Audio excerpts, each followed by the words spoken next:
Bonsoir chers internautes donc nii leen kontaan ci yéen di bég ci yéen vraiment xam naa ne namoon nañ leen lool ça fait un bail nag ñu xaw a raar tuuti rek ñu ciy jégaluwaat bu baax a baax mais encore ñëwaat nañ ñoo ngi waat fii alhamdulilah donc tey nous allons parler un peu de l'actualité mais aussi danañ commenter benn point boo xamante ne je suis sax désolé je suis vraiment désolé sax ñu ciy wax parce que warul mën a porter sujet d'un débat mais dañoo commencé nag di ci yàq nopp nit ñi te vraiment le Sénégal n'a pas besoin de ça les Sénégalais n'ont pas besoin de ça aussi donc moo tax bon ñu jël suñu temps rien que pour discuter ci loolu xam naa ne gëj nañu def vidéo waaw li ko waraloon nag xam nga rek ñu ciy jégaluwaat bu baax mais alhamdulilah fi mu nekk moom ça va on est là donc waaw yal na sant yàgg liñ naan coach va bien coach va bien ok l'homme de la paix et de l'abondance encore une fois pour une nouvelle vidéo tey nag nous allons parler un peu de l'actualité bien vrai que am na yu ñu jot a raw yu xaw a bari yoo xamante ne war nañu ñëw partage ko ak yéen lu mel ne mën naa ne bu yàggul dala li nga xam ne mooy relance économique président de la république moom moo ko woote woon ba panqaat yi mën naa ne ñëpp sax la ci woo gars yi daje waxtaan am na ay points yu fa génne koppar yu bari nag mi ngi xaar waaw yoo xam ne war naa ñëwaat pour ñu mën a xool ni ñu yëkkatiwaat suñu koom-koomu réew dañ ci def vidéo à part incha allah dinañ ci ñëw kooku bon jëruñu ko yàkkamti comme que ñoom it ñi ngi togg waaw tarkalla ñu nañ ci rek incha allah danañ ci yaatal danañ ci wax mais jamono ji am na loo xam ne bokk na ci li gën a frappé actualité bi bon ñu waxaat alhamdulilahi rabbil alamin parce que li nga xam ne mooy màggalu Touba célébré nañ ko le 6 bii ñu génn donc macha allah sant yàlla bu baax ci anam yi nga xam ne bëggee woon nañ ko vraiment bien vrai que période pandémie la affaire yi nag moom tarkalla nee naa la sëñ bi kontaan na bu baax a baax ci taalibe yi ndaxte wuy si nañ ko en masse ñëw nañ santale ki nga xam ne mooy borom Touba santale ko borom bi nag ñaan rek lépp loo xam ne waaye ñaan nga fa yàlla nangul la ñaan yooyu noonu daal di dolli ci réew mi jàmm sotti ci jàmm ak naataange ci la lépp xaj kon daal tarkalla ñu ngi koy yéene ñëpp di ko ñaanal ñëpp yal na yàlla nangu yal na yàlla dolli sutura toujours ndigal rek dañuy wax murit ndigal te ci ndigal la ñu wéy ñoom tarkalla nee naa la askan woo xamante ne mën naa la bokk nañ ci ñi nga xamante ne taalibe yi dañu am ak yar goo xam ne yar gu doy waar la ba tax na lépp loo xamante ne ndigal la lu bàyyi ko ci sëñ bi rek dañ koy respecté ci anam boobu lañ jaar boo xoolee les images yi nga xam ne danañ ko am ci yenn télé yi boo xoolee automatiquement da ngay gis ne ñu ëpp ci ñoom ñi ngi sàmmoo bu baax a baax li nga xam ne moo nekkoon ndigal li chargé seen communication boo xoolee bokk na ci message bi gënoon a fort bi ñu doon lancé message bi moo doon lan takkal sa masque ngir roy sëriñ bi ba tax na même suñu ci bari boo leen invité ci yenn plateau yi da nga leen di gis ne dañuy daal di takk seen masque donc mu nekkoon loo xamante ne vraiment c'est lu à saluer la donc médias yi tamit def ci liggéey bu mucc ayib nee naa ne ñi nga xam ne ñëw nañ Touba gis ne Touba tarkal la ñi nga xam ne demuñu woon Touba nekk ci yeneen lieux yi ñoom tamit wax dëgg yàlla gis nañ ne vraiment màggal gi tarkal la ndaxte médias yi def nañ ci liggéey bu mucc ayib waaye nag nee naa la màggal Touba du loo xam ne Touba rek lañ koy célébrer fépp foo nekk rek daanaka am na nga koy mën a célébrer li nga xam ne mooy màggal ki nga xam ne mooy Serigne Modou Kara ma ngi ko célébrer foofu ca diwaanu Louga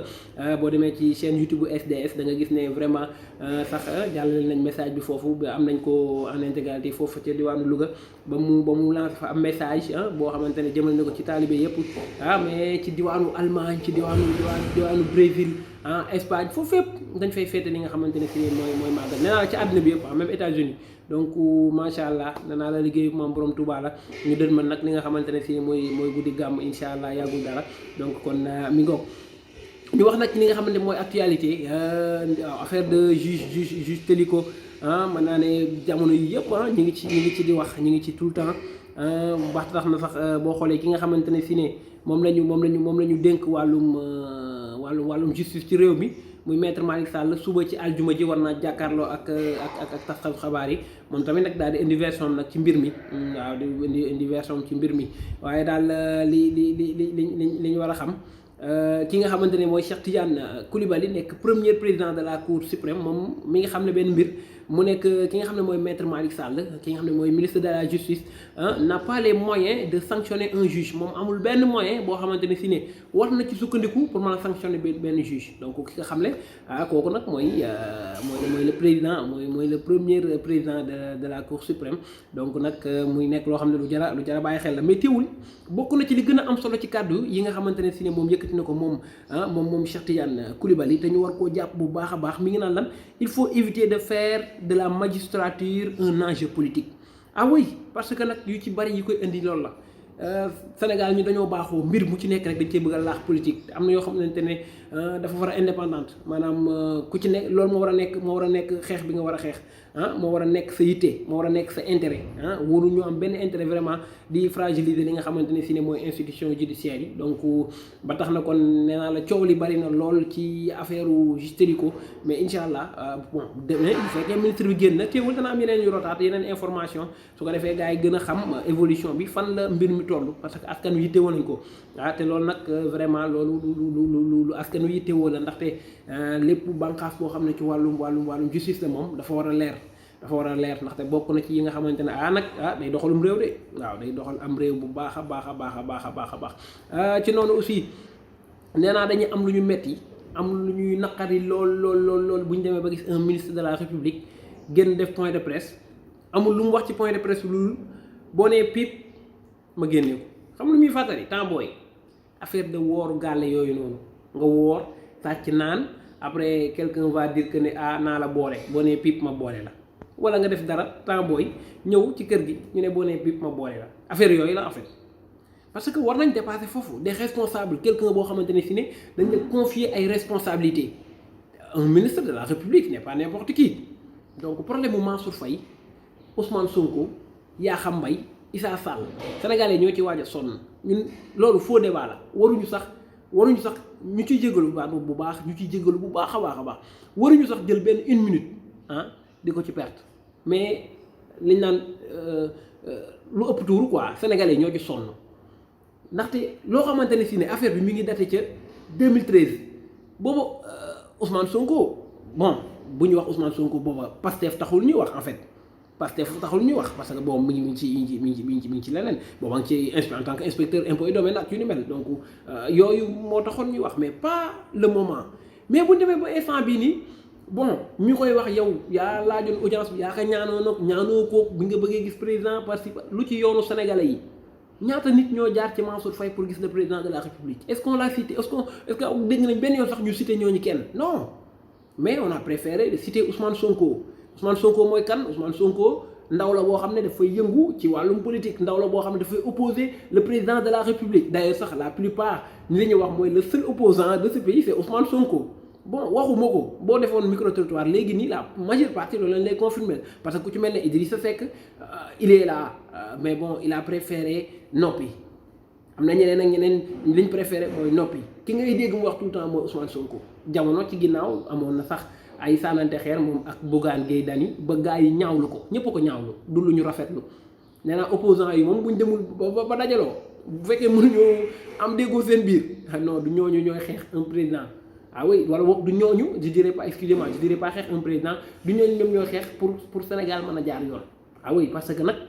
ki nga xam ne mooy opposé ak ki nga xam ne mooy président yëpp bii benn la objectif bi benn la mooy lan doxal Sénégal mais ci doxalin bi ana ban doxalin moo ciy gën a ñoŋ ana ban doxalin la askan wi gën a soxla ana ban doxalin moo ciy gën a mucc ayib loolu mooy différence bi amul leneen te soxlawuñ leneen donc Mansour Faye bu fekkente ne si ne audience boo xamante ne da ko sàkku woon pour Ousmane Sonko gisee ak Macky Sall wala Ousmane Sonko sàkku gisee ak Macky Sall pour jaare ko ci moom ku ko mën a sàkku ci ñoom ñaar loolu ak jamono ji intéressé wul Sénégalais non loolu faux débat la am na yeneen yoo xam ne moo gën a nekk priorité fuuf ñi ngi wax problème mu OFNAC ñi war a wuyu ji OFNAC nañ wuyu ji OFNAC askan wi loolu la gën a soxla pour que transparence gën a mën a am foofu mais pas un Ousmane Sonko bu dem wuyu ju Macky Sall wala boog bu dem ñaan gis Macky Sall léegi ñu commencé bon audio baa ngi audience on a marre vraiment pour dire vrai mais audience su ne mooy fàtt su nopp yi ki nga xam ne mooy ñëw nekkaat ci témoin mooy Cheikh magistrat sax laay wax bi mu ñëwee moom tamit bon gis nañ ni mu demee joxe na ay témoignage tam wax na lii nii wax na voyez affaire bi mu ngoog mais bon li may waxoon sànq rek lan la ci Sénégal di gagné nga ñëw témoigner une chose wax ni lan la ci Sénégal di gagné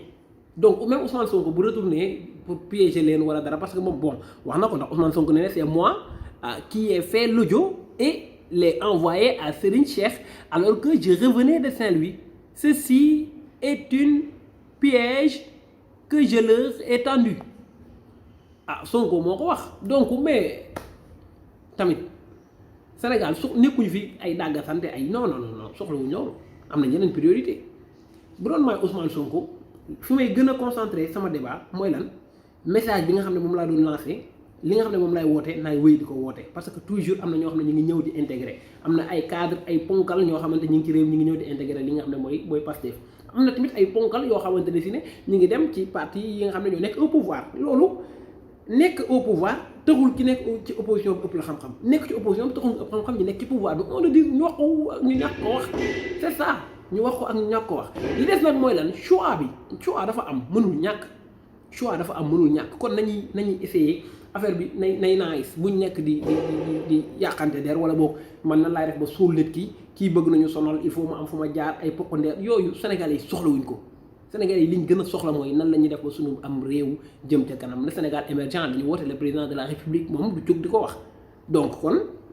ci suñ ay jëf ci suñ ay wax ci suñ ay jëfin daf cee war a feeñ imaginez-vous am na autre chose mooy que ne Ousmane Sonko war ci taxaw dafa am loo xam ne askan wi dañ koy yàgg di gis depuis ca jamonoy Ablaye Wade ba muy jamarloo ku mel ne ak Abdou Diouf ak Senghor rek mooy que ne toujours même système bi moom dafa ñëw ne day changer système bi mu ñëwee ci Macky Sall dontale bi mu ñëw ci pouvoir ñëpp dañ ne woon gongo affaire ñëw day jaar yoon peut-être que ñu ci bari convaincre na leen parce que bon looloo permettre mu amaat li nga xam ne mooy deuxième mandat mais am na leneen lu ñu war a wax terrorisme intellectuel bi nañ ko éviter demal ci site internet yi des fois da ngay rus sax am na ñoo xam ne moom pour buzz la boutique mbagg yi boutique télé yu bees yi dafa bari trop ñu war nañ cee waxaat mais bu nit bindee article am peu importe la personne bi mu cité peu importe li mu wax ci moom commentaire bi mën na doon leneen lu dul ay saaga mais si je dis que ne man patriote la un patriote mais patriote en dehors de lépp bu ñu génnee lépp mooy kan ki nga xam ne dafa bëgg réewam ki nga xam ne réewam lay ndamoo ki nga xam ne réewam lay safoo mais mooy ki nga xamante ne kat dafa am lu ñuy wax toujours mooy changement de mentalité ci côté yëpp ci doxalin ci jëfin ci waxin ay saaga ay wax ju ñaaw la ñu war a éviter moo xam ci internet bi la moo xam fu mu mën a doon commentaire yi mën na négatif d'accord mais bu mu doon ay saaga mais tout le temps ni nga koy gisee ci côté opposition bi da nga koy gisee ci côté pouvoir quelqu'un mooy ñëw def benn article nga gis des gens qui disent que ne ñoom ay patriotes lañ ay saaga la ñuy commentaire wala boog benn patriote ñëw posté dara nga gis ñoo xamante ne ñu ngi parti au pouvoir ay saaga rek la ñuy commentaire saaga yi pour lan terrorisme intellectuel boobu nañ ko éviter on n'a pas besoin de ça parce que changement de mentalité dafa war a am ci ñëpp ni may toogee sama kër du ma nangu suuf nekk ci cour bi benn yoon takk wala sama doom yi sax bu kenn ñëwee takkal fii ma commencé kaas noonu laa war a mën a comporté woo ci biti ba bu ma lekkee ci benn mbuus wala benn kii du ma ko sànni dama koy jël fekk poubelle ma dugal ko ci parce que loolu laay incarné te loolu laa war a conseiller sama moroom sama mbokk patriote yi un patriote n'est pas quelqu'un ki nga xam ne moo nekk au pouvoir seulement wala n'est pas quelqu'un bi nga xam ne moo nekk ci opposition bi suñu dénominateur commun ñun ñëpp mooy lan le Sénégal kon ci doxalin ci jëfin ci waxin ci lépp na nice nee naa sax li waroon a nekk sujet d'un débat ñu ci jéggulaat bu baax mais il est temps Sénégalais dañ ci sonn dafa doy ñu dimbali ñu ci loolu audio ak audience on a marre qu'est-ce qu'on gagne de retour Sénégalais yi am nañ yeneen priorité ñaata étudiants ñoo ñëw ginnaaw mbas bi mu amee ñu reprendre reprise bi mu ñëwee nan lañ ci yan anam lañ defee seen examen mais c'est grave ci yan anam lañ defee seen examen ñu ci bari fi ne dañuy dem rattrapage on le dit non beneen bi ñi nga xamante ne fi ne dañoo arbitré li nga xam ne moom la jox ay cours en ligne pourtant ñu ci bari seen gox yañ nekk réseau sax dafa am kooku fu muy amee cours en ligne waxuñu ci loolu lañ gën a soxla yenn goxaat yi nga xamante ne si ne am nañ ay priorité dem def ay reportage 1 minute 30 wala 1 minute 45 secondes moo ëpp solo fuuf di transmettre message boo xamante ne si ne le gars bi doon def point de presse comme Mansour Faye wala muy Sonko wala muy keneen ak keneen li mu ciy wax mooy lan boo nee priip wala nga ne piip ma génne lii kawteef la waay lii moo gën a rëy kawteef on n'a pas besoin de ça les Sénégalais soxla wuñ ko nañ wax ci priorité yi wala ñu dox ci priorité ñi ngi fii chef de l'opposition bu yàggulee dara lan lay apporter le PM pour dire vrai xaalis bañ lay fay xajul feneen beneen bi dialogue politique dafa baax nangu nañ dialogue mais ci ban anam ak ci lan la ñuy dialoguer dañuy toog rek ba mu neex ñu ne dialogue pour lan ñi ci nekk mais dañ leen di fay même buñ leen fayul am na bon gis nga magum jëmm buy naan ndox sukkar saa tax nañ ko wax te dee ndox sukkar foo gis mag di ko naan xam nga sukkar saa tax donc moo tax moo bàyyi ñu bari ci yenn yi tamit li nga xam ne mooy priorité nañ ci taxaw li nga xam ne askan wi moom la soxla nañ ci taxaw mais li nga xamante ne mooy orienté saw askan ngir ñu doon bon peuple boo xamante ne peuple mucc ayib la nañ ci taxaw que soit nga nekk ci opposition bi di woote bàyyil xel loolu que soit nga nekk au pouvoir ngir gañewaat wala ngir doxalaat bàyyil xel loolu président nag 2 mandats la mandat yi moom jeex na kooku moom jël waaw kooku moom jël sonn voilà donc je suis vraiment désolé donc tey bon xam naa ne raar nañ trop ñu jéggaluwaat bu baax j'aimerais bien chaque semaine ñuy ñëw mais bon xawoon na kii tuuti rek sant Diop mais jamono ji alhamdulilah li ma ko wax sànq rek l'homme de la paix et de l'abondance va très bien macha allah di leen ko ñaan la yéen tamit ngeen nekk ci jàmm ak salaam jusque aussi di jaale vraiment askanu du ma ne Sénégal mais Afrique ak le monde entier ki nga xamante ne si ne mooy Alpha Rock donc di ko jaale ñëpp vraiment donc nekkoon slameur boo xam ne mën naa ne gagné na sax niveau Afrique donc macha allah di ko ñaanal yàlla xaare ko aljana donc wuutu ko ci njaboot gi danaa ne bon dem na doon ndaw mais teewul li nga xamante ne si ne moo nekkoon mission ci côté poésie macha allah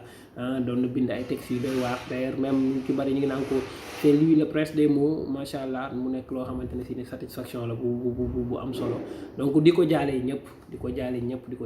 rawatina waa UGB donc di ñaan yàlla xaare ko aljana xam naa ne tey loolu la ñuy tëjee rek nga xam ne kookoon nag mooy Alpha Rock donc ndeysaan doon def lu doy waar nee naa islam moom boo koy nga déglu c'est extraordinaire booy lire ay textes am c'était macha allah ñaanal ko yàlla daal mu xaari ko aljana parce que fii nag la vie est éphémère loolu rek war na yee suñ njiit yi loolu war na yee ñu nekk ci opposition bi loolu war na yee ñëpp fii dëkkuñu fii lu fi waay am lu mu bari soo nelawee fàtte ko soo dee ñàkk ko loolu rek mooy àddina dañ fiy jaar rek pour dem nit ñuy évaluer à l'examen que soit ci école yi wala ci université yi noonu la ñuy évaluer ëllëg gis nga nit ñuy téye clé USB def ci suñu ay motos dugal ko ci suñu machine di ko am